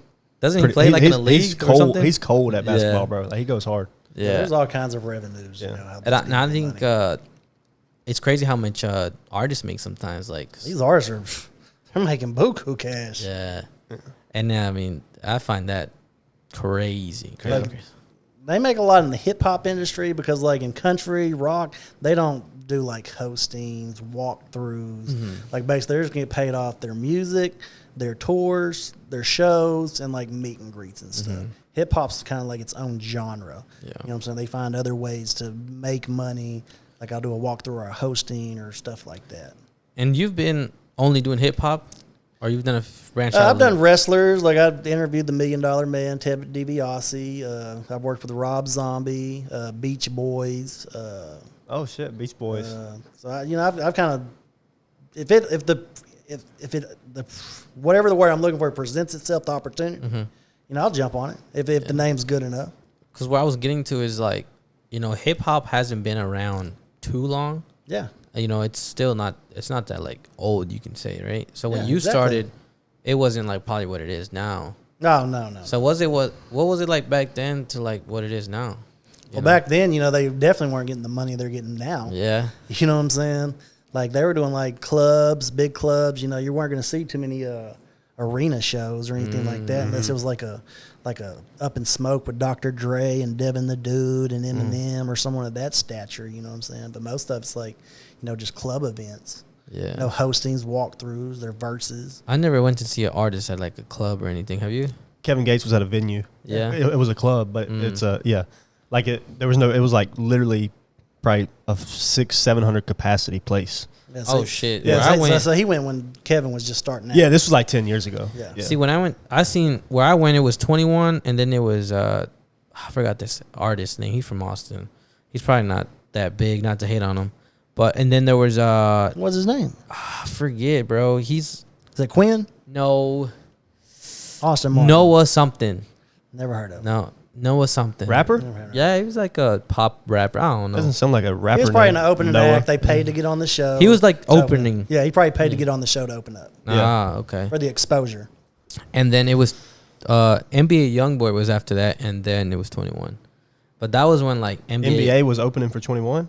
Yeah, bro. It was a long time ago. That must have been a long because it NBA was like the biggest thing. Yeah. Biggest thing right now. It was like 2016, 2017, bro. Oh yeah. It was like maybe I don't know. What is it called? That song called like my bro, my home. Oh, that song. Yeah. Well, it was when that no song. No smoke. Yeah, it's when that song like first took off. Yeah. So, but now where that was, and then I think 21 had just dropped that album with a dog on it. I forgot what it's called. I'm not a big fan of 21. I know who he is. Like I've heard a couple of songs with like. I love artwork. I couldn't tell you like any of the artwork. I like 21 Savage a lot. I think his music is like he. I don't know. Everybody has their own kind of thing, but his music is. You hate on 21, bro? Not really hating on like to each their own, but he just seems not. Yeah. He's not like a lyricist. He seems kind of not all there. If that makes sense. Yeah, like his music. I'm like people have to have the X factor. Like it's 10% talent, 90% business. Like 21 has a good team behind him. Yeah, that's why he does well. Plus, you know, he had the face tattoos that were controversial at the time. you know, and all that stuff. It's a knife. It all it all plays a factor, you know what I mean? But you know, do you pay attention to the what is it? Double XL freshman, or what is it called? Yeah, that's it. Every year, well, the year that 21 Savage was on it with like Lil Yachty, Uzi, that was the worst. Kodak Black, bro. Did you watch the video? Like when they released the video, was weird. I was like, bro, this is the worst thing. Yeah, with DJ Drama. It was terrible. It was terrible. Yeah. So that's what really made me like not like 21. Oh, his freestyle, it was bad. I was like, bro, these guys, you could tell that they're not rappers. They're like, you put them in a studio, they can put out punchlines, but if you get them to freestyle, like they don't know what the fuck's going on. See, a lot of people Kodak. I like Kodak. Yeah, I would like Kodak. to work with Kodak. I like him a lot, but you most haven't got of them, to work with him. No, that's someone I would like to work with. Kodak. Yeah. I just think he's real cool. But like most of them, they're either going to write, or they're going to have a writer for them, or like you said, they're going to punch in. Yeah, like I'm gonna do 2 bars, stop. I'm gonna think, 'cause this is how Wayne raps. He'll do a couple of bars, sit there, okay, punch me in, and just build it up. Have you ever worked with Wayne? No, bro. Now I've worked with Drake, Chanel West Coast, Gutta. Oh, I used to have the biggest crush on her. Yeah, she's pregnant right now. Shout out my girl Chanel West Coast. Love you, baby. Is she You know the what one I'm that's saying? on the Ridiculousness? Yeah. Bro, I have the It's a biggest goofy crush ass on laugh, her. Yeah, bro. she be rapping. Hey, don't She hate go on her, bro. hard. Yeah, I like her. I like her music. Nah, She go hard. I've heard a few songs, but she got a funny laugh. I have the biggest crush on her. Yeah, bro. she a sweetheart. I love Chanel. Like, she real cool. Like, when I first met her, like, I wasn't starstruck, but I thought, I was like, man, this is pretty dope. You know, I'm getting to work with Chanel West Coast. Yeah, I've worked with her a whole bunch of times. You know, like, we follow each other on Instagram. We interact with each other. Like, real good girl. Like, she's cool. Yeah. I was gonna ask you another question. I forgot, man. Damn. Can you take over the right now if I can remember my question? Yeah, I can. Well, I had a question. It like is completely irrelevant now because it was like from like a long time ago. So you said like whenever you're at work, like your regular job, nobody really knows what you do outside of work. So some people do, but not everybody. Do you? So is your grill? Is it permanent or is it removable? It's removable. So do you take it out when you're at work and you kind of get rid of all that? Before the pandemic, I would wear it at work, but there's no point in me in wear it if I have to wear a fucking mask. Oh yeah, okay, you know what I'm saying? Yeah. So yeah, it's like, why wear it if you can't even fucking see it? Yeah. You know what I'm saying? So I was kind of curious. Do people at work like ask you like, bro, there's some sick grill? Like, yeah, I think I love. Yeah, I like grills. They're dope. I like grills. Okay. I mean, I have good teeth, but I always wanted a grill. So when I bought one, I just bought it. Yeah, because every time I see somebody with a grill, I'm like, I wonder what they do. Like, yeah, because it kind of is. I feel like it kind of intertwines with hip hop. Yeah, like put your money where your mouth is. Yeah, it's dope though. I like it. Did you happen to get that from Waco Gold Grills or no? Got it from. I got it from a guy in Cali. Okay. Okay. Yeah. That's dope. Because I was gonna do Johnny Dane, but like I found this place that was just as good as Johnny, and they had a payment plan. Oh, okay. 0% interest. Yeah. So I just paid that bitch out over a fucking year. You get your stuff and you have a payment plan. Yeah, 0% interest. Yeah, that's take what advantage I'm of that. saying. Yeah, fuck that. You know what I'm saying? And when they did it, they were kind of new, so that you buy your top, you get your bottom half off. You know what I'm okay. saying? So I was like, so I saved a lot of money on it. Yeah, so. that's dope. So, Jinx. Shop Gold Grills. My guy Garvin. Garvin with a G. Garvin. So now, like, kind of what are you doing? Like, same stuff you're doing now? Yeah, it's everyday weekend for me. You know what I'm saying? Every weekend I'm booked somewhere. For real. Like I got shit all the way out to December. That's crazy. And these are all mainstream artists. You know what I'm saying? Like I keep up with their tours. So when I see they're in town, like I'm hit them up. Hey, I'm gonna come out. They're like, yeah, I got you, Polow. And then the day of, I need you here at this time. And then I just roll out, link up with them. Because all I'm paying for is gas. Once I'm there, everything's free. Yeah, that's what's up. You messaging a lot of people, emails, DMs. How does that work for you? Like texting.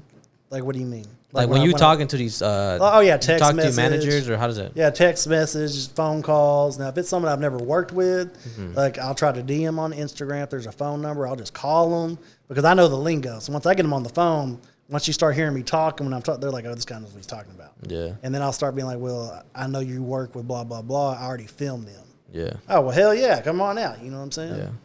So it's like that's cool. That's cool.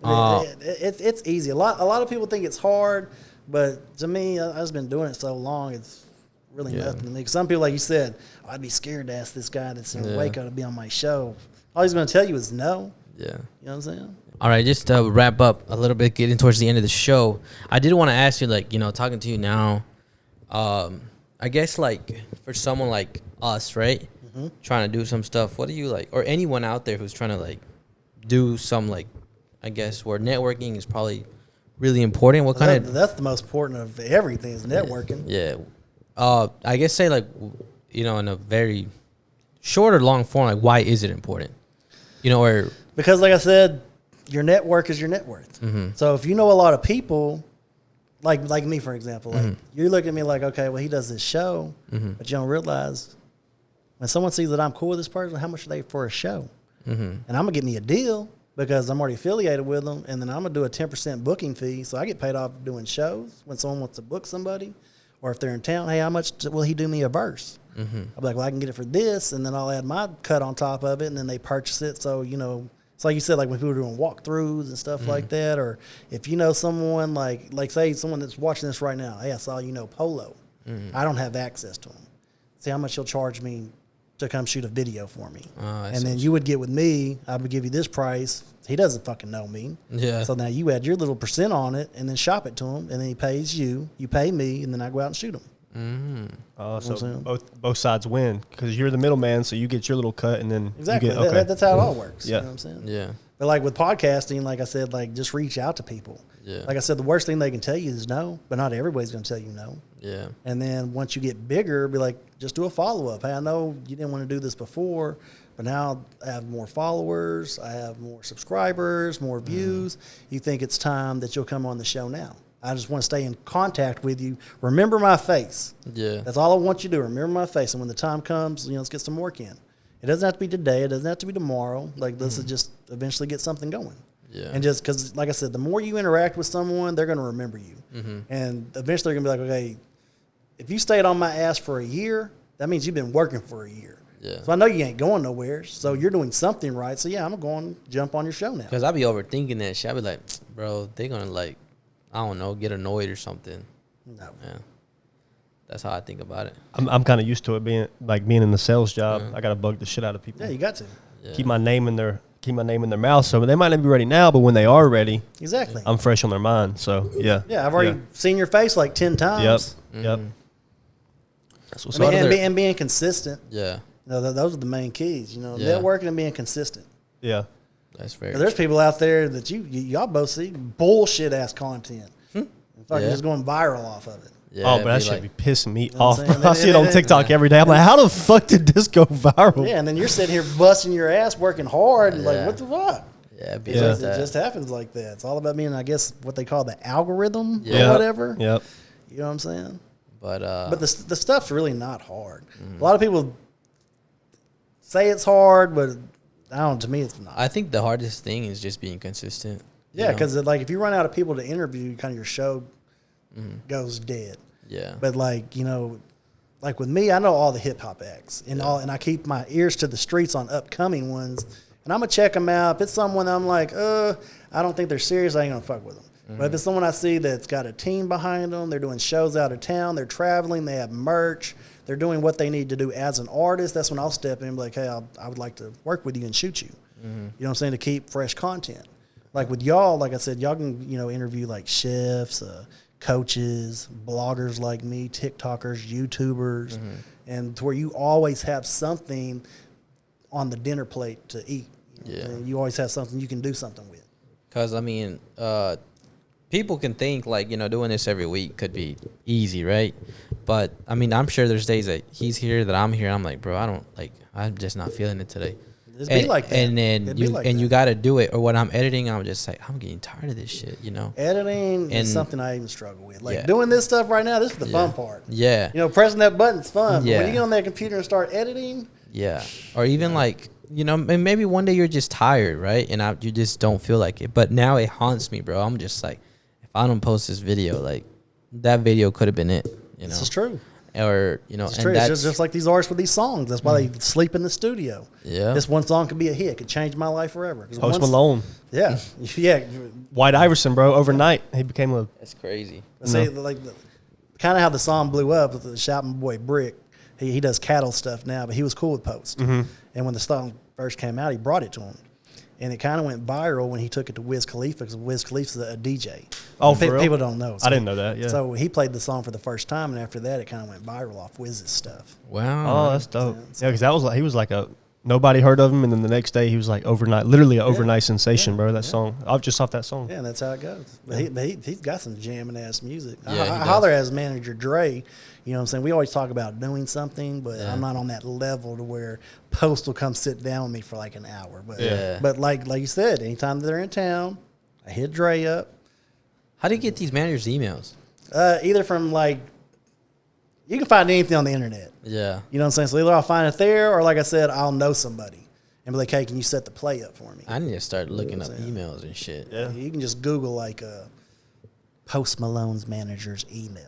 Yeah, and you'll find it. And like certain things will pop up, and then you just got to click. Basically, you have to hunt it down. Yeah.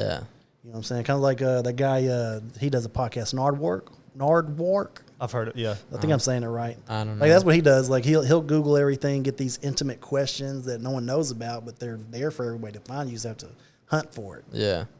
Interesting. Well, but now with the internet, it's easy. Like most people on their Facebook and Instagram has a number or an email you can dial. Yeah. But when they get to a certain level, all they're going to have is the booking agent. So once it's there, you really have to go hunt to try to find a way to get a hold of them. I got you. Well, that's good to know. I'm gonna definitely take all that information and just not being afraid, I guess, to ask these people. All they're going to do is tell you no, but eventually they'll tell you yes. It's all about being persistent. Like the biggest regret I had was when I went to that comedy show. You know, I had like 30 seconds with this guy. Yeah. And I didn't ask him, or I didn't say anything to him. I just said, hey man, like, big fan, you're fucking hilarious. And we took a picture and that was it. You know, and I could have told him like, hey, I got a podcast. So now if you would have worked that right, yeah. Like if it'd been me, I'd be like, hey, I got a podcast. This is what I do. And next time you're down here, he'd probably be like, you know what? You got that camera. I want you to come film me. Yeah. I want you to come interview me. I want you to follow me around. Yeah. You know what I'm saying? And you can do whatever with it. Yeah. Like, because sometimes stuff only comes once in a lifetime. You got to take advantage of all that stuff. And like, I became a fan of him because of the Andrew Schultz guy. So I was like, oh, I see him. And I was like, you know, if I get to meet him, maybe one day if we were to do a podcast and it goes well, I can do one with, you know, his buddy Andrew Schultz, which is like, you know, it'd be crazy. Like I do is just ask and sound professional.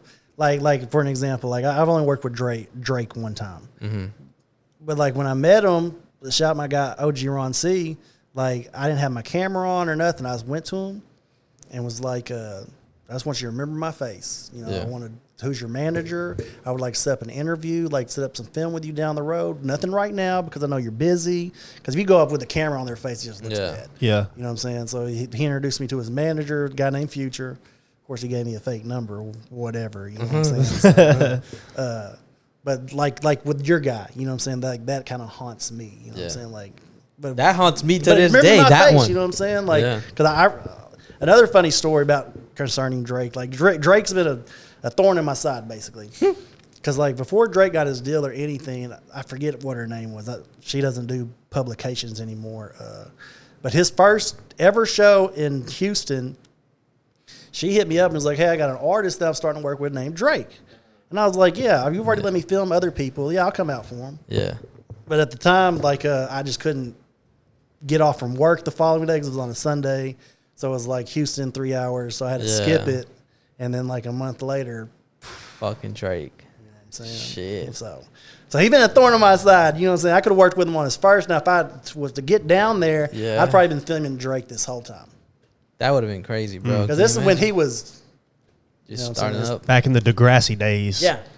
Damn. See, now, but I feel like, you know, that was the first time, and then the basketball game was the second. So the third time, it better be golden. You know what I'm saying? Please, God bless me. You know what I'm saying? Shit. Damn. Yeah, I'll make sure that if I ever run into these people, I don't. Yeah, you always got to plug it in there. Like I do a podcast. I interview everybody, all kinds of genres. I'd love to get you on the show. If you can't come to Waco, I'll pack up all my gear and I'll come to you. And let's just get it set up. I know your schedule. I know you're going to be in Dallas, Houston, San Antonio, and Austin on these dates. Can I get like an hour sit-down time on one of these days? Pack up all your shit, go down there, do what you got to do, and then come back. Damn, bro. Putting us on game. So I mean, the shit's not hard because people aren't coming to Waco. Yeah. You have to travel. If you're not willing to travel, it's like, you know. Mm-hmm. Yeah. And it's not much that we got to take, bro. Just these mics, lights, camera, and the curtain. Yeah.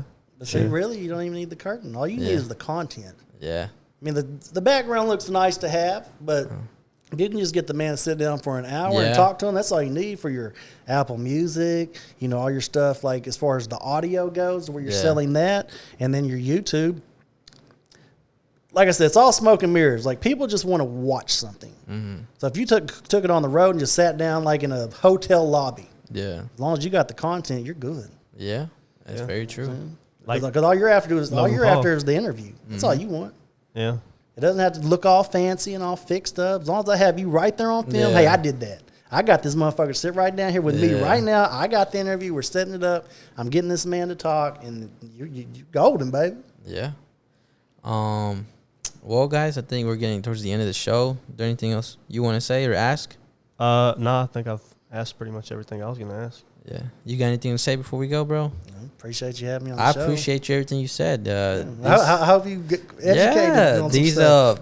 last few podcasts, I've learned a lot, bro. I don't know if you have, but for sure. I've taken a lot of information and to try, you know, that's what it's all about. That's what it's all about. Apply these things, you know, and even off camera, any questions you got about stuff, I don't mind giving you some game. Yeah, for sure. I appreciate it. I done gave you a lot on this podcast. Yeah, not just me, everyone else. I give you some more well, guys, hopefully, you know, you watch to the end. These podcasts, I mean, we talked about podcast been a little long, but the podcast is just good. It's entertaining, and we're always going to keep it as real as we can. It's true. And hopefully you guys just, you know, take something. It doesn't even have to be the whole show, but take something out of this podcast that you really enjoy, that you really like, that, you know, Polow got to share here with us. But I think that's it. We'll see you guys next week. Make sure you guys like, share, subscribe, follow, comment, everything you guys can do to show us support. You know, we've been slowly growing. Every week we grow a little bit, so I appreciate that very much. See you guys next week. Progression is progression. Yep. Even if it's an inch, because an inch, it eventually adds up to something. Yeah, it's adding up now. Mm-hmm. Yeah. Hell yeah. Because once it gets its own legs, it just takes off on its own, baby. Yeah, we'll see when that time comes. But guys, thank you guys so much. Peace. Shout out to False 9. Yes, sir. Yes, sir.